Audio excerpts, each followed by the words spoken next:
Good morning, friends. I am Avasthi Sir. I am teaching economics in HM College, Kara.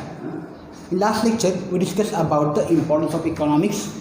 Even in last lecture, we discussed about the content or what you are going to study in 11th standard. Now, in this lecture, we are directly going to start from the syllabus, that is directly from the book. Now, in this lecture, I will explain the chapters. How many chapters are there? What is expected from student from these chapters? I am going to explain all these points one by one. So, when you see the book carefully, you will observe that there are 10 chapters and every chapter is very important.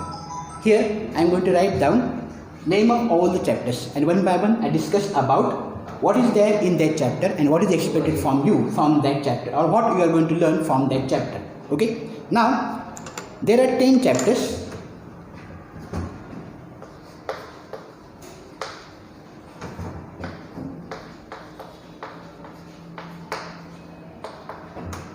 Okay. Now, first chapter, you can see that first chapter is about the basic concepts. Name of chapter: basic concepts in economics. Basic concepts in economics. Chapter number first. Chapter number second, that is about, name of that chapter is about money. What do you mean by money? Functions of money, barter system. We are going to read, we are going to discuss all these points in chapter number second. Chapter number third, that is about partition values. Partition values. In this chapter, we are going to see some kind of statistics there. Partition values, that is about some point of stat, some points related with examples. In this chapter, we are going to see about the examples. Chapter number 4, that is the economy of Maharashtra. The economy of Maharashtra. Economy of Maharashtra. Chapter number 4. Here in this chapter we are going to see the economy of Maharashtra. What kind of what you say it is called as crop pattern. What is there in this Maharashtra? We are going to see each and everything in detail about this chapter, that is economy of Maharashtra. Chapter number 5, that is about rural development. Rural development in India. Chapter number 5, that is rural development in India. Chapter number 6, that is about population in India.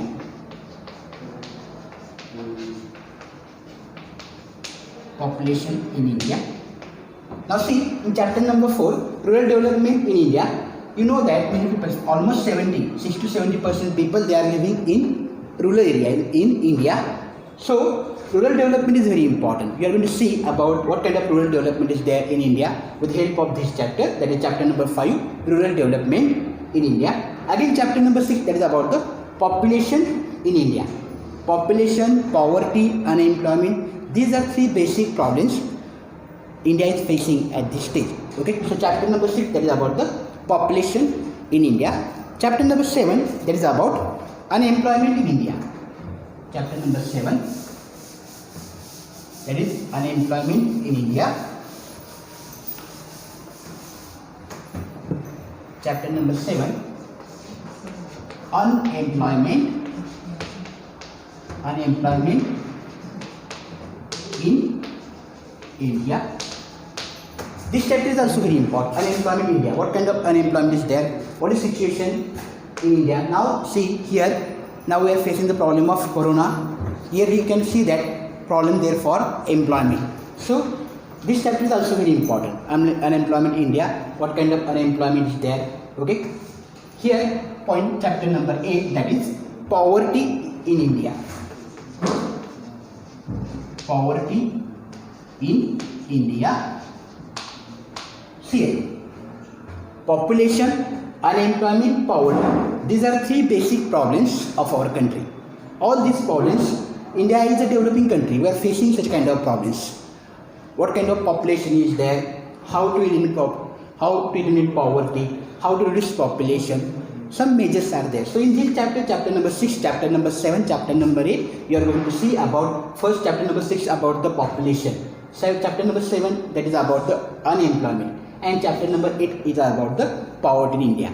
These are the problems not only of our country but developing countries are facing.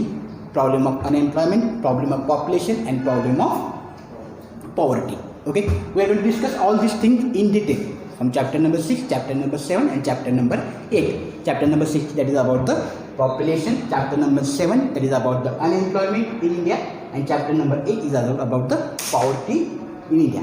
Chapter number 9 about the economic policy of India. Economic policy of India since 1991. Why this year is very important, 1991? Why I have not taken 1981 or 1970 or 1970, not any other year? Why we are interested to study about the economic policy of India since 1991? So 1991 is very important for India because we India adopted some new methods, or you can see some new points here. It is important to understand about the days since 1991. Chapter number 10, that is about last chapter, economic planning in India. Economic planning in India. Economic planning in India. Chapter number 10.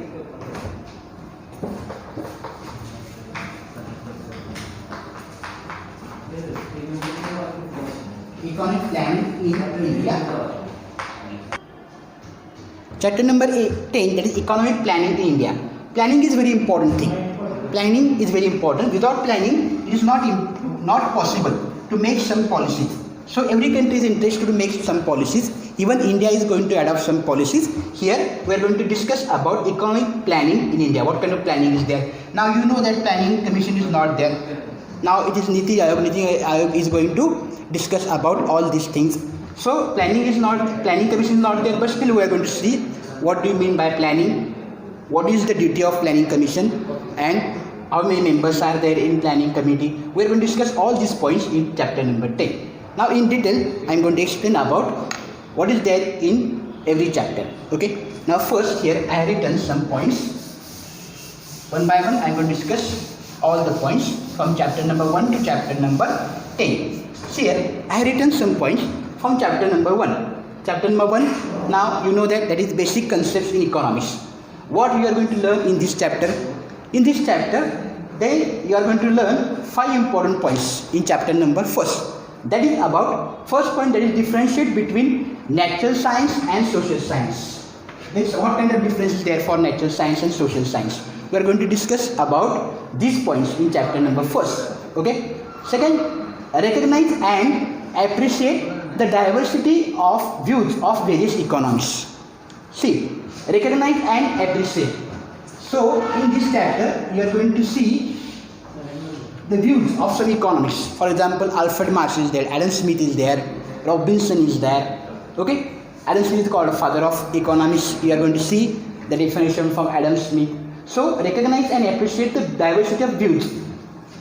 Every economist has some kind of different views. So we are going to see about the different views of every economist in this chapter. Again, that is analyze the various definitions of economists.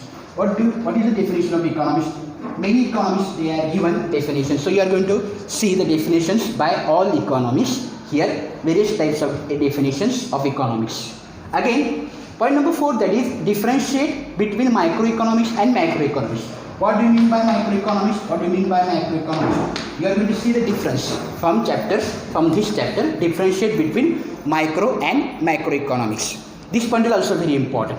Even not only for 11th standard but also for 12th standard also. What do you mean by microeconomics? What do you mean by macroeconomics? So very carefully it is expected that you should read all these points. You should study what is the difference between microeconomics and macroeconomics in this chapter. Okay. Again, point number 5, that is explain the basic concepts of micro and macroeconomics with realistic example. So example is very proper. What do you mean by macroeconomics? Here you can find one kind of example. What do you mean by macroeconomics? We are going to see the example. Realistic examples.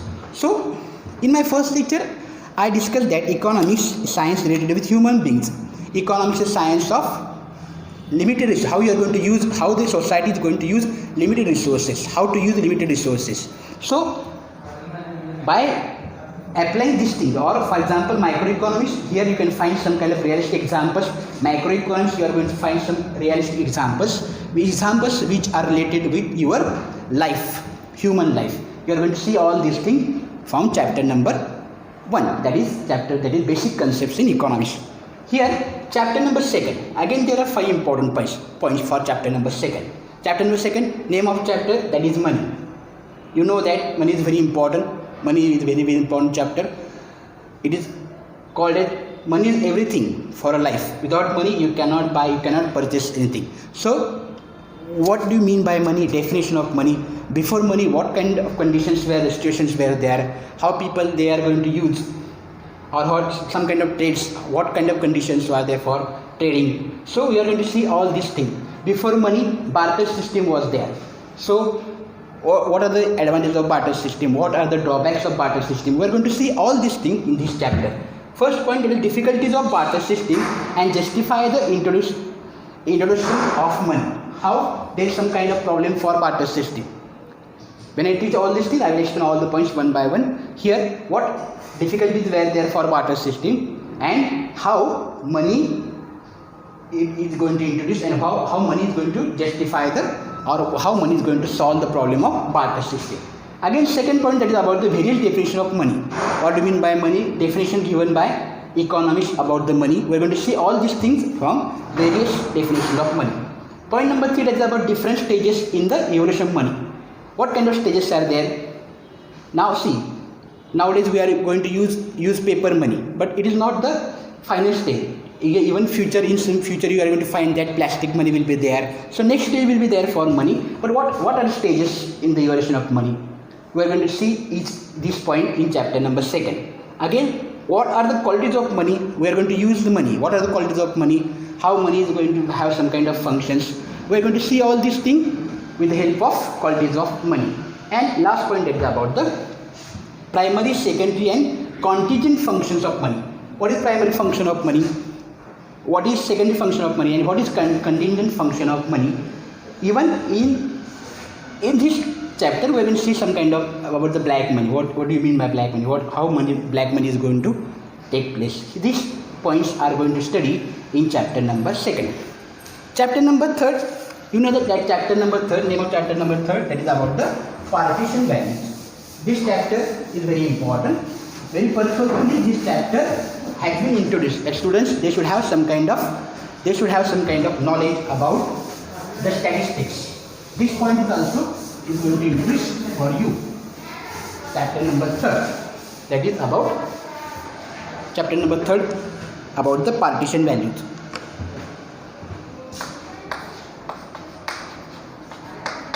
Partition values. Statistics is there. Partition values. What we are going to see about here? Explain meaning of median. Here, explain meaning of median. Meaning of median, comma, quartiles,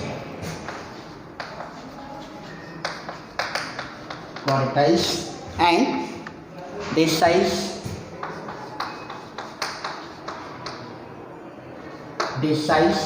And point number 4, that is about deciles, and point number 4 about percentiles.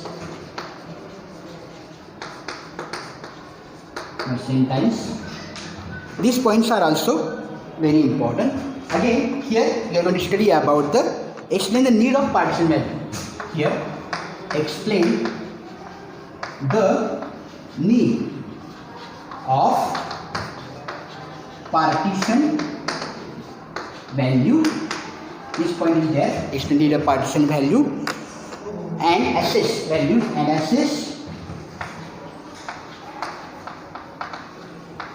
assess is superiority over average. Its superiority over average. This point is there. Again, point number 4, that is about the explain. Point number 3, that is about the explain the use of partition value. Explain the use of partition values. This point is also very important. Partition values in economic data analysis. In economic data analysis. Point number 4, that is about apply their quantitative scheme. Apply their quantitative skills. Quantitative skills.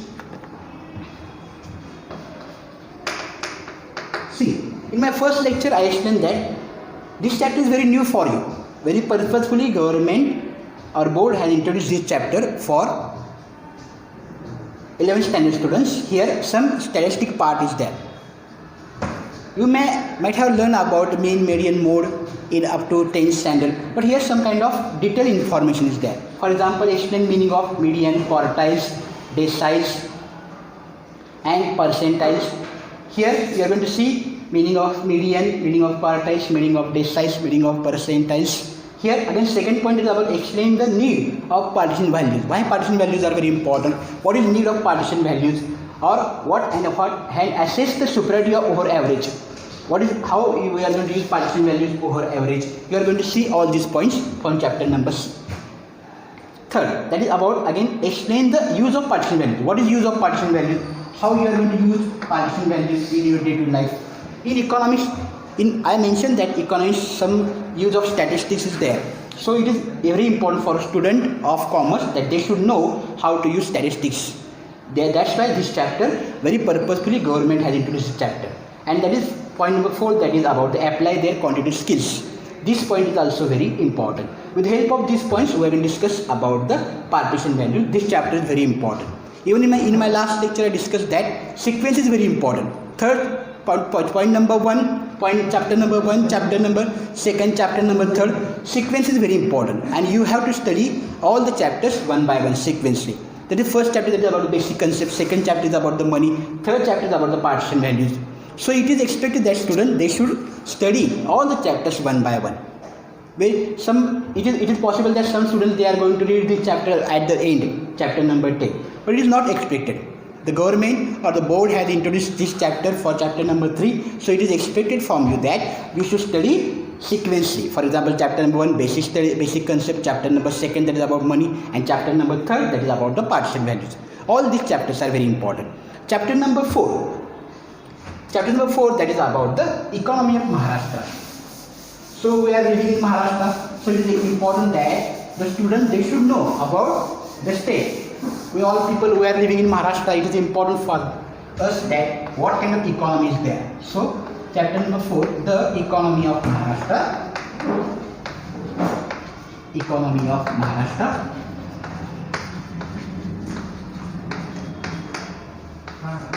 So you know that Maharashtra is one of the developing states in India. Because Maharashtra, Mumbai is there, income of Mumbai is a financial capital of our country. So Maharashtra, it is expected that Maharashtra is a developing or developed state in India. So what kind of development is there? So we are going to study all these points, the economy of Maharashtra, in this chapter. What kind of crop pattern is there? So hopefully in next lecture I will discuss about chapter number 4, chapter number 5, up to chapter number 10. I hope you will understand the syllabus, what type of topics are there. I discuss about chapter number 1, chapter number 2, chapter number 3. In my next lecture I discuss about chapter number 4 to chapter number 10. Thank you very much.